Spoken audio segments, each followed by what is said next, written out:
kebahagiaan itu kehidupan yang lahiriah atau kehidupan yang batiniah.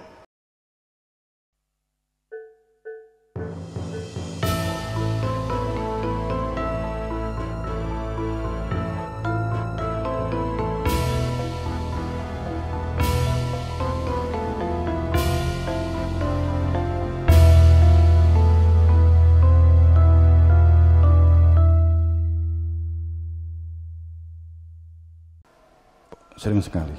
Berapa sering kalian terjebak oleh positive thinking? Kan gitu. Iki guyonan lo ya. Iki guyonan. Tapi ngguatke mental luar biasa. Kamu melakukan usaha atau kegiatan, produksi, bangkrut. Ya positive thinking lah, positive thinking ini mungkin saya belum beruntung kan gitu kan. Membuat lagi, nggak jadi neh. Ya saya positive thinking lah, nggak apa-apa, buat lagi, nggak iso ngedol kan gitu. Di sawah nandur, kena omo, positive thinking terus begitu. Positive thinking, bagus nggak? Bagus kan? Nguatke mental gitu lah. Nguatke mental. Tapi itu menjadi negatif jika positive thinkingmu itu tidak disertai dengan ikhtiar, tidak disertai dengan mekanisme, tidak disertai dengan sistem. Hanya positive thinking doang. Jadi banyak orang itu positive thinking itu hanya berhenti tanpa tindak lanjut. Artinya bahwa banyak orang yang berpikir positif itu takut menghadapi fakta. Takut menghadapi kenyataan, takut komunikasi. Terkadang seperti itu, kowe produksi sesuatu, kemudian produksimu kuwi digawa koncomu, dibawa temen. Ini barangmu tak dolke, aku duwe pasare. Engko nek wis payu, duwite tak longne kowe. Oh iya. Ternyata seminggu kemudian barangnya payu. Ndi duwite?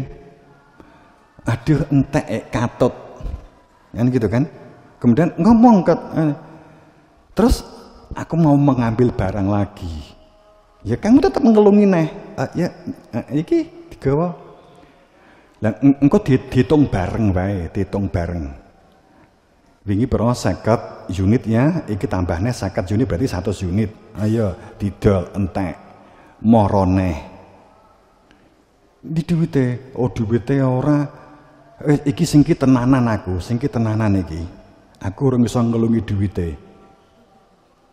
Terus aku pengen gawe neh 50, nek perlu ki saiki 100, digawa 100 unit. Kan gitu. Didol. Balik neh tibake gak nggawa apa-apa. Kan gitu. Kamu berpikir positif. Wes kowe ngomong, aku duwe kanca gak kena dipercaya iki. Wes gak tak lungi neh, dekne moro dilungi neh. Gitu. Makanya kadang kalau ngomong orang pengusaha itu wong apik, wong becik, orang baik itu sulit kaya karena seperti itu.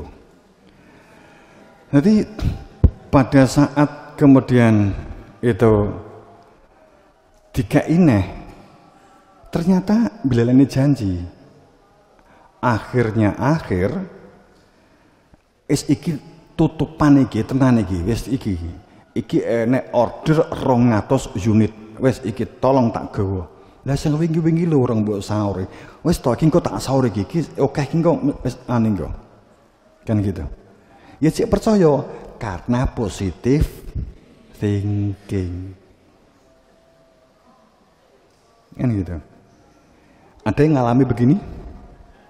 Ada?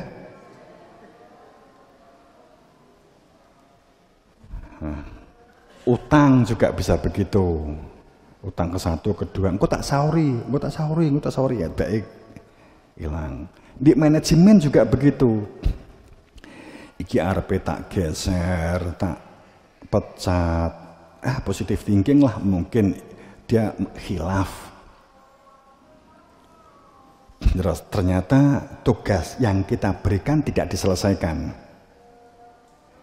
Kemudian datang lagi, ternyata nggak selesai lagi. Yang ketiga nggak selesai lagi.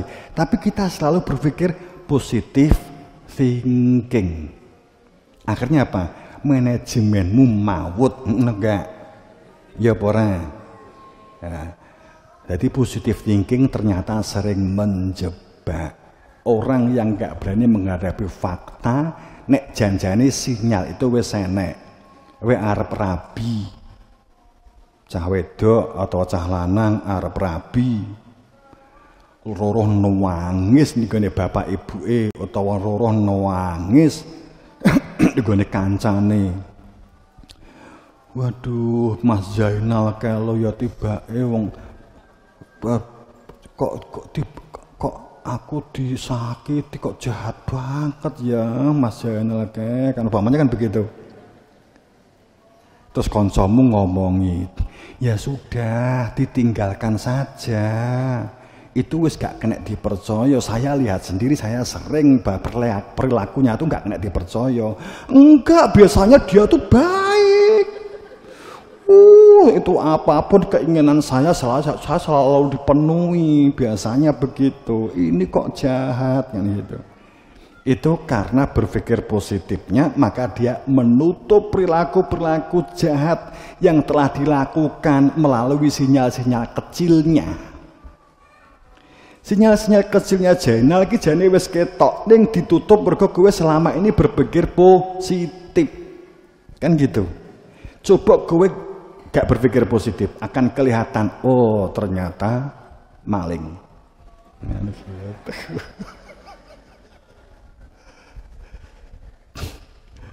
Ya artinya sesuai dengan kondisi ya, teman-teman berbahagia. Ya kita sering mengalami hal semacam ini. Percaya apa di manajemen apa gitu, terulang lagi. Kalau saya sering tidak menjadi korban karena saya tahu. Makanya kalau ada orang, Pak Yai saya pinjam ini segini, ini bulan depan ini yang kemarin enggak usah ngomong alasan yang kemarin. Saya tahu. Kalau nanti saya ada kas ya saya kasih, kalau enggak ya mungkin enggak. Saya tahu bahwa kamu ngapusi saya memberi orang yang akan ngapusi saya. Monggo. Kan tak lungi, tak jikokne dhuwit, iki dhuwit muga-muga sampean ngapusi lagi. Kan gitu. Karena saya yakin pasti ngapusi kan gitu. Jadi supaya saya tidak berharap untuk dikembalikan. Karena memang saya yakin itu adalah ngapusi dan benar. Ketiga benar, keempat, kelima, keenam, ketujuh, 8, 9, 10, 11, 12.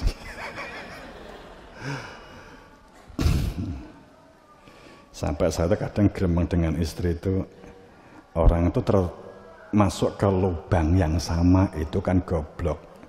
Is ora apa-apa Bu, sing penting positif thinking.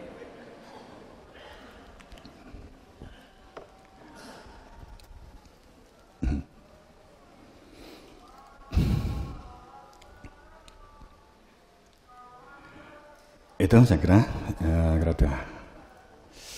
liman sya minkum. Jadi siratal mustaqim itu kehidupan lahir dan kehidupan batin Bapak Ibu. Itu sebenarnya petunjuk dari guru kita, pun dijelaskan di kitab Matlabus Salik, penjelasan dari guru kita. Jadi siratal mustaqim itu adalah lahir dan batin. Kowe nek nganggep itu lurusnya kayak garisan apa kayak jalan tol apa kayak apa kan begitu kan bingungke. Jadi siratal mustaqim komayakumu kiaman itu adalah ajek istiqomah dalam kita menjalani kehidupan ini. Istiqomah berada di dalam zikir. Sirat kamu itu di dunia itu akan banyak menghadapi ujian, akan menghadapi banyak cobaan dengan berbagai bentuk dan wujud baik itu bentuk yang menyenangkan atau tidak menyenangkan, dengan berbagai sains dan teknologi dan perkembangannya, itu akan sangat luar biasa. Sirot yang berkaitan dengan jiwa, yang berkaitan dengan hati, yang berkaitan dengan sakit hati, penilaian, kecewa, marah, sirot. Akan tapi kamu lapang dada, kamu nyegoro, itulah sirot. Jadi sirot itu posisi hati kamu itu lapangan dada, nyegoro, tetap berpikir positifnya gitu ya. Pada saat berbagai ujian dan cobaan menimpamu, kamu tidak mutung, kamu tidak putus asa. Walaupun ikhtiar tetap kamu lakukan, batasannya, limitasinya atau batasannya itu kamu yang harus mempelajari. Apakah saya lapang dada ini sudah masuk wilayah yang akan menjatuhkan diri kamu sendiri? Batasannya yang kamu harus lihat. Batasannya. Lapang dada, nyegoro dan rasional itu batasannya apa? Gitu. Jadi pada saat itu sirot, nyegoro. Tapi kalau kamu seperti orang ngalah, akan menjadi istilah yang salah kalau kamu mengatakan aku tak ngalah wae, saya tak mengalah saja.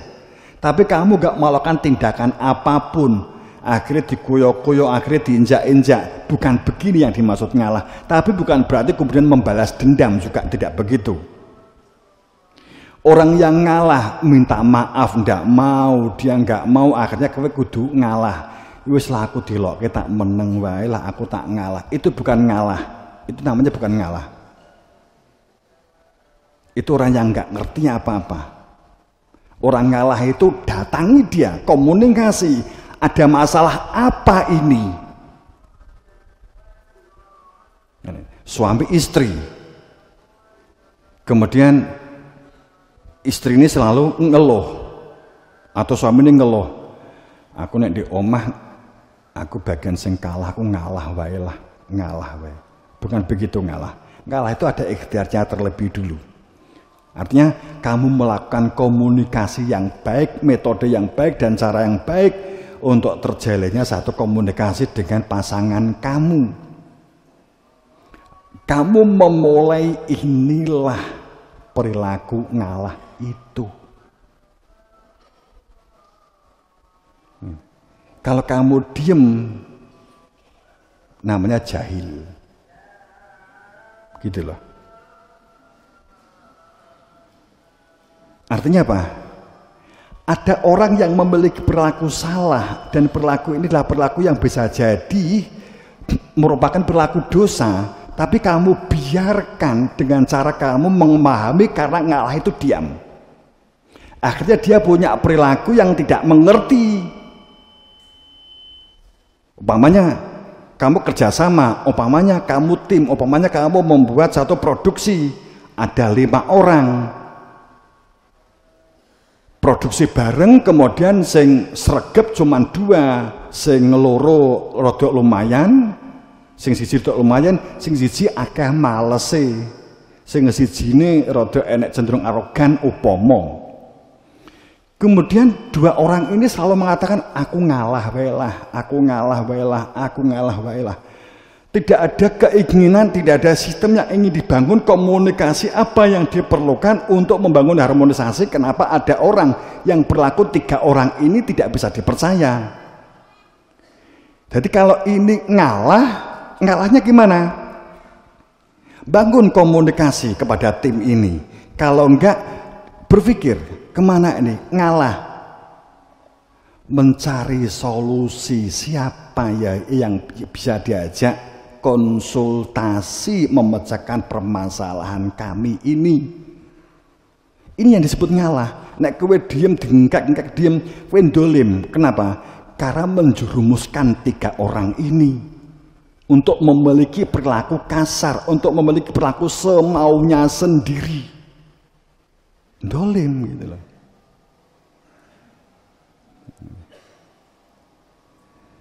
Jadi kan banyak orang yang memahami ngalah kan begitu kan. Enggak, maksudnya wes lah kan gitu kan, bener. Walaupun akhirnya tergantung mentalmu, nek kowe engkek-engkek, alhamdulillah lah, malah alhamdulillah entuk lakon. Ya terserah. Kan gitulah. Tapi kadang kan kita kan juga sebenarnya kan kasihan kepada yang teman kita itu jika dia memiliki perilaku dosa. Bapak Ibu yang berbahagia, penghujung, akhirnya apa sih yang disebut dengan dosa? Apa to dosa kuwi? Melanggar syariat. Sekarang ini yang lagi viral itu kan disuguhkan data Habib itu nggak bisa dipertanggungjawabkan sampai Nabi Muhammad kan gitu kan, olo-oloan di media kan rame ya, yang biasa main TikTok mungkin, kemudian di YouTube jangan juga rame. Sebenarnya seperti apa?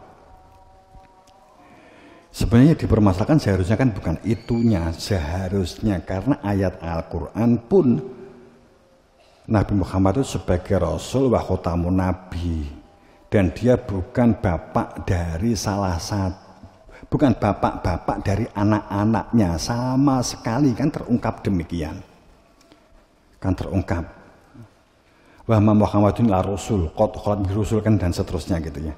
Sebenarnya kan ya nanti kita jawab karena kita juga ada WA, ada pertanyaan-pertanyaan semacam itu ya gitu.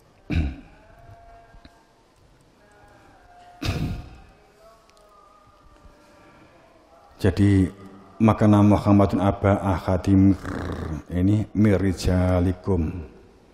Jadi keberadaan Nabi Muhammad itu babar pisan sama sekali. Makana dalam kehidupan dia dari awal sampai akhir Muhammad itu bukan bapak dari diantara kamu sama sekali. Dia tuh Rasul, duduk mbokmu, duduk pakmu, duduk mbahmu kan, gitu kan ayatnya kan begitu sebenarnya. Dia tuh Rasul. Bapak Ibu yang berbahagia, tapi itu keyakinan masing-masing. Mau tinggi kiri, yang kalau ada ayat bahwa usikum taqwa azza wa jalla wa sam'a wa dan seterusnya bla bla bla bla bla. Kemudian tidak diungkap pada saat meninggalkan itroti ahlul baiti. Ya, ini yang harus dijelaskan, meminta penjelasan kepada Kanjeng Nabi kan itu seharusnya. Itu maknanya apa? Enggak ditafsiri sendiri. Ahlul bait itu apakah bisa dimaknai sebagai keluarga? Kalau dimaknai bait itu rumah, tembok, kan sudah selesai. Kan gitu loh.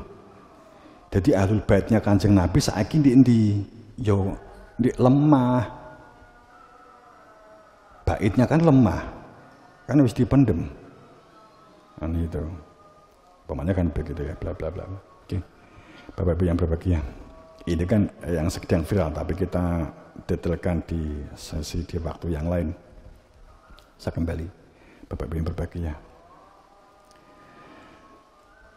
Saya tadi matur di sini nih, kekuatan yang ingin saya sampaikan adalah masalah tujuan hidup. Cek aja mamang raguan sumelang bahwa tatanan kehidupan ini Anda, tujuanmu hidup itu menghantarkan air untuk dikembalikan kepada asal kejadiannya. Kamu mengembalikan air disuguhkan kepada tamu yang kamu hormati, yang kamu hargai. Ngaten nggih? Sedang gelasnya hanya menghantarkan air. Masalahnya, air ini tidak akan pernah dapat sampai tujuan jika tidak diwadahi tempat ini. ruh yang ada di dalam tubuhmu tidak akan dapat sampai ke Tuhan jika tidak dibungkus oleh rogo ini. Tapi jangan jadikan rogo ini jadi tujuan hidupmu. Gitu loh. Kalau kamu yang kamu jadikan tujuan itu adalah wadah atau gelasnya, airnya nggak pernah tahu tujuannya, maka tidak akan pernah dapat menyenangkan haus dan dahaga. Podo haus dahaga kijane. Kan gitu. Tidak akan pernah dapat menghilangkan haus dan tidak akan menghilangkan dehidrasi yang melanda kita, yang melanda kamu. Untuk dapat menghilangkan dehidrasi, maka harus melalui gelas. Asumsinya begitu. Ini asumsi. Ojo mbok bantah. Oh, ora kudu nganggo gelas. Ini kan asumsi saja. Gitulah. Seandainya pakai selang, toh selang juga wadah, kan begitu ya. Bapak Ibu yang berbahagia. Jadi sesungguhnya yang dikembalikan untuk proses kembali kepada Tuhan, kehidupan yang batin. Maka saat kita di dunia ini pun karena posisi ruhiyah, posisi batin juga sudah melekat pada diri Anda. Maka inilah ada istilah manunggaling kawula Gusti. Wong repot nduvene sek ning ngono ngene kae. Ya. Manunggaling kawula Gusti itu gandengannya dengan Sasta Jendra. Sasta Jendra itu ringkese sama dengan fitrahullah, fitrahnya Allah. Itu Sasta Jendra. Siapa yang mengenal Sasta Jendra, siapa yang mengenal fitrah dirinya, man arfa nafsahnya, siapa yang mengenal fitrah dirinya sendiri, maka dia menjalani hidup, dia tahu tujuan hidup, maka dia tahu alamat hidup, maka dia memungkinkan untuk terwujudnya kedamaian dan ketentraman di dunia. Jika didukung dengan sains dan teknologi, maka terciptalah satu kehidupan yang damai, satu kehidupan yang kuat, terbentuknya perilaku surgawi. Bapak Ibu yang berbahagia, hanya dengan ini. Makanya kamu dapat simpulkan, sehebat apapun sebuah tatanan, kalau batinnya kosong, tidak mengenal tujuan, mau kemana? Mau kemana? Karena tujuan itu adalah, sekarang tempat tujuan ada di hati nurani. Tempat tujuan itu, kehidupan ini ada di hati nurani. Hati nurani ini tujuannya adalah menyatakan kembali kepada Tuhan. Hati nurani seperti apa? Kan orang dikira berperilaku berhati nurani. Enggak, pada hati nurani itu akan berfungsi manakala ada kehadiran Tuhan. Ada kehadiran Tuhan. Huwa bal huwa ayatum bayyinah fi sudratil utul ilma. Jika dia telah ditanamkan di dalam hati, maka jadikan dia sebagai tujuan hidupmu. Itulah ilmunya para nabi dan para rasul, sehingga kita hidup ini akan menjalani kehidupan yang menuju kedamaian dan ketentraman. Segera begitu, semoga dalam ridha Allah, dalam makhluk dan alam ampunannya.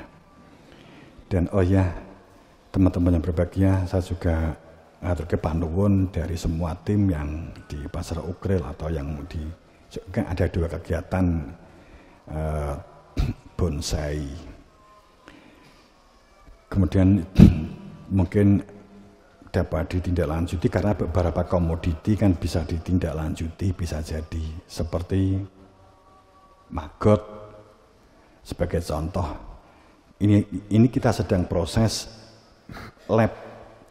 Yang mengelabke itu adalah Mr. Hasim dari Jordania yang tapi dia tinggalke bukan untuk masuk atau tidak, tinggalke hanya untuk ingin mengetahui kandungan jika menggunakan makanan ini bagaimana makan ini, bagaimana makanan ini, bagaimana. Dan kita juga sedang mengembangkan untuk salah satunya makot. Komoditi ini sangat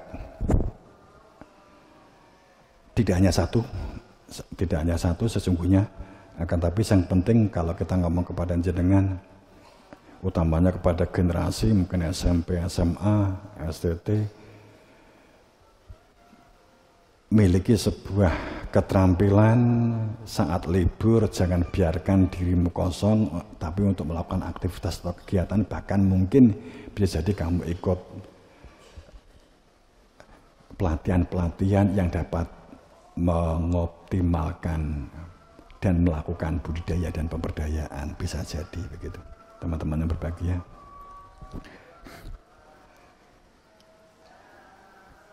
Dan juga sekaligus untuk mengantisipasi krisis pangan.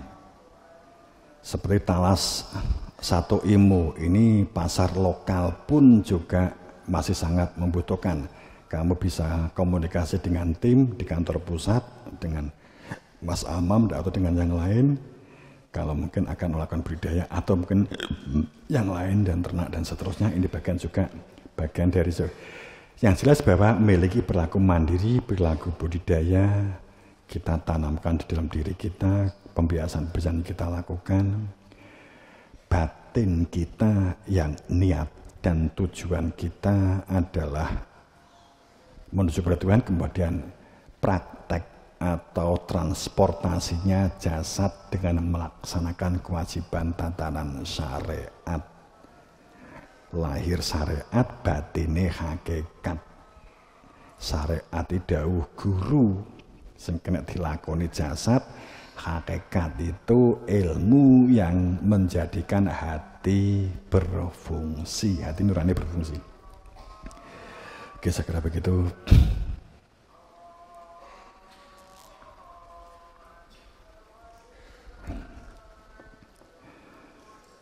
Saya mohon maaf yang sebesar-besarnya, insya Allah nanti kita puji itu jam subuh jam 4.20, jam 4.25. Sehingga nanti kita insya Allah semoga doa restunya semua jamaah, semoga saya nanti tetap fit, sehat ya. Dan mohon maaf, ini nanti langsung saya terapi. Ini nanti setelah ini saya langsung meneruskan terapi. Ini tadi saya kesini juga setelah terapi dan juga banyak doping, ya, doping. Ya, jamaah rahimakumullah, teman-teman yang berbahagia, doa restunya tinggal penyembuhan kok. Nanti nek wis mari tak cerwita teko detail awale, tak cerwita full metafisik sebabnya geliti seperti apa. Yes, kira-kira begitu. Dan assalamualaikum warahmatullahi wabarakatuh.